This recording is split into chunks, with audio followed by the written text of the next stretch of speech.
Et bonjour à tous, merci à vous d'être là pour cette nouvelle vidéo. Aujourd'hui, je ne vais pas vous parler bilan lecture ni book haul, je voulais vous parler de 4 livres qui m'ont marqué dans ma vie de lectrice. Les 4 que je vais vous présenter représentent tous quelque chose de vraiment important dans ma vie.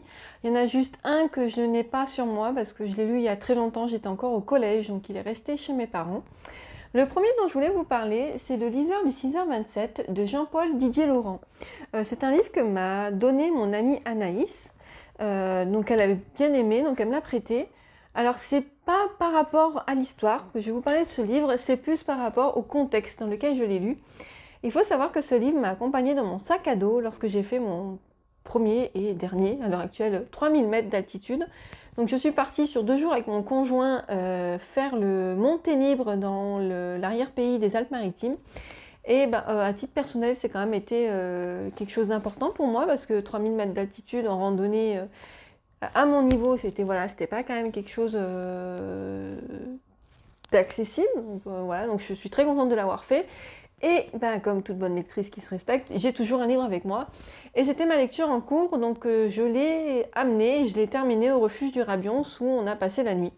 Donc voilà, ce livre c'est un beau petit souvenir d'un événement qui m'a beaucoup marqué parce que c'est vrai que c'était ma première nuit en refuge, une randonnée sur 2 jours, voilà, c'était vraiment un très beau moment. Et ce livre va représenter, je pense, pour toute ma vie, ce moment-là, ce beau souvenir. Ensuite, le deuxième livre dont je vais vous parler, c'est celui que je n'ai pas dans ma pile à lire, que je n'ai pas là. Il s'agit de « Et si c'est un homme » de Primo Levi. Donc c'est un livre, pour ceux qui connaissent, très très dur sur un homme qui a été déporté dans un camp de concentration lors de la Seconde Guerre mondiale. On suit cet homme dans son quotidien. C'est le premier livre qui m'a fait pleurer. Voilà, j'étais adolescente, j'avais 13-14 ans. Et il m'a profondément marquée. Ça m'a vraiment fait comprendre la monstruosité, la cruauté de cette guerre. Comment des personnes ont été mises plus bas que terre juste pour une origine ethnique, pour une religion ou quoi. C'est quelque chose qui m'a profondément marquée, qui je pense m'a encore plus poussée à la tolérance et à la compassion.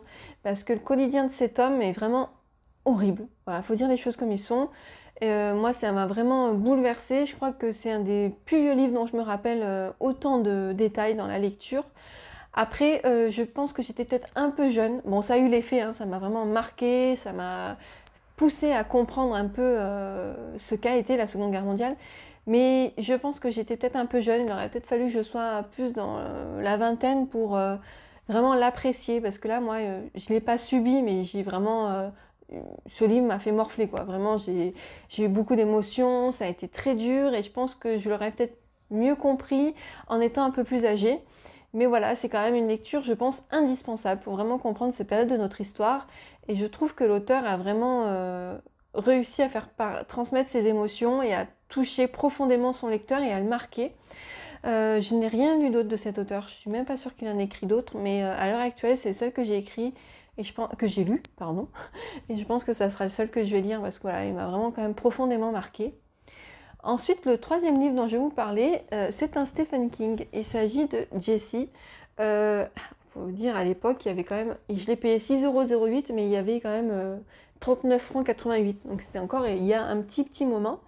C'est un des premiers livres que je me suis acheté parce que je lisais les Stephen King de ma maman, donc quand j'étais ado, 15-16 ans. Et donc c'est un auteur que j'aime beaucoup. Et là, en fait, ce livre m'a créé un blocage parce que ça a été un des derniers Stephen King que j'ai lu.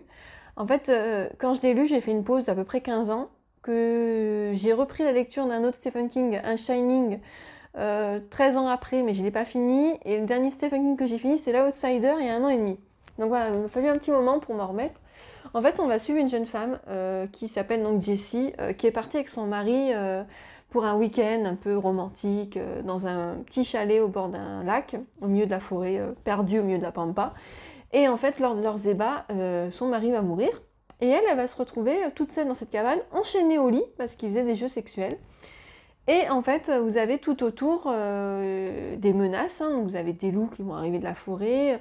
Elle fait face à donc la solitude, la peur, le froid, la faim, la soif. Et en fait, il y a une scène qui a tout simplement failli me faire vomir. Vraiment, littéralement. Hein. J'ai eu les hauts le cœur. Quand elle essaie de se libérer de ses menottes. Je n'en dirai pas plus, je ne veux pas tout vous révéler, ni non plus vous faire vomir en regardant cette vidéo. Sachez juste que c'est tellement bien détaillé que c'est à l'heure actuelle le seul livre qui a failli me faire vomir. Voilà. Et ça m'a un peu vaccinée de Stephen King du coup. J'en avais lu pas mal avant celui-ci, j'avais lu Salem, Christine, Bazar, et ça m'a mis un peu un stop, hein, je vous avoue. Encore maintenant, j'ai encore un peu des réticences à lire certains de ces livres parce que je sais qu'ils sont quand même marquants. Surtout les anciens qu'il a fait, et que ben, c'est pas des lectures anodines, dirons-nous. Donc voilà, pour celui-ci. Après, l'histoire est bien trouvée, j'avais quand même bien aimé l'intrigue et tout, hein, mais il y a vraiment un passage qui m'a retourné l'estomac. Et ensuite, ce dernier livre, je voulais vous en parler parce que ce livre m'a réconciliée avec la lecture. Bon, j'ai pas vraiment été fâchée avec la lecture, mais fin de mon lycée et tout mon cursus universitaire, je lisais que les livres qu'on me demandait pour les cours, donc des livres assez exigeants, assez compliqués, des essais, voilà, c'était pas forcément un plaisir de lire ces livres. Et à côté de ça, comme j'avais beaucoup de travail à faire, je ne lisais plus ou très peu. Voilà, j'étais vraiment une lectrice... une petite lectrice parce que je lisais vraiment très peu, je lisais 5 livres par an par rapport à en ce moment, c'était vraiment différent. Et en fait un jour avec mon chéri nous sommes allés voir Millennium avec Daniel Craig au cinéma. Pas de... voilà, il y en a qui ont aimé, il y en a qui n'ont pas aimé, nous on a adoré l'histoire. Et quand on a su que c'était tiré d'un livre, bah, ça a été simple, le lendemain on est allé acheter les 2 premiers tomes. Donc mon chéri a commencé par le deuxième, moi j'ai voulu reprendre quand même toute l'histoire, donc j'ai commencé par le premier. Donc avec celui-ci, Millennium 1, Les hommes qui n'aimaient pas les femmes de Stieg Larsson, et révélation. Complètement, j'ai adoré, j'ai lu le 2 dans la foulée, j'ai acheté le 3 en grand format, il était toujours disponible qu'en grand format, il n'était pas encore sorti en poche, je l'ai acheté dans la foulée. Ouais, je les ai bouffés ces livres, voilà, ils font 700 pages, j'ai adoré. Encore à l'heure actuelle, c'est une de mes sagas préférées, vraiment j'adore Millennium. Et ce livre m'a relancée parce que quand j'ai repris goût à la lecture, bah, j'ai eu envie d'en lire d'autres. Et je suis vraiment repartie à fond pour arriver à ceci, une bibliothèque à lire. Mais voilà, c'est vraiment... ce livre restera marquant pour moi parce qu'il m'a remis dans la lecture. J'étais quand même une grande lectrice avant, quand j'étais au collège ou en primaire. Je lisais beaucoup, j'empruntais beaucoup à la bibliothèque du collège. Je lisais un livre à peu près tous les soirs, tout ce qui était Charles de Poule, Cœur Grenadine et toutes ces séries-là. Et c'est vrai que arrivé le lycée, d'autres préoccupations, plus les lectures obligatoires, m'ont un peu éloignée. Et ce livre m'a ramené à ma première passion, donc la lecture. Et j'en suis plus que ravie, ce qui fait que ces livres-là, je ne les prête pas. Ils restent dans ma bibliothèque, je les ai prêtés que à ma maman. Voilà, si elle veut les lire, je lui les prête, c'est la seule personne à qui je les prêterai. C'est vraiment des livres qui m'ont marqué, qui ont une grande importance pour moi. C'est les Millennium, c'est grâce à eux que je suis revenue à la lecture.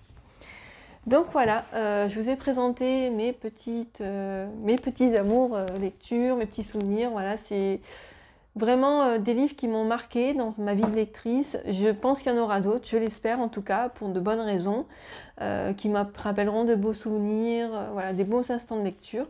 Je vous remercie d'avoir regardé cette vidéo, j'espère que le sujet vous a intéressé. Si vous avez aussi des livres qui vous ont marqué, pour raisons positives ou négatives, n'hésitez pas à m'en faire part. J'aime aussi échanger avec vous, il ne faut surtout pas hésiter en commentaire, si vous m'envoyez un mail, il y a mon mail dans la bio, n'hésitez pas. J'aime découvrir un peu ce que vous aimez aussi comme lecture. Je vous dis à bientôt pour une nouvelle vidéo.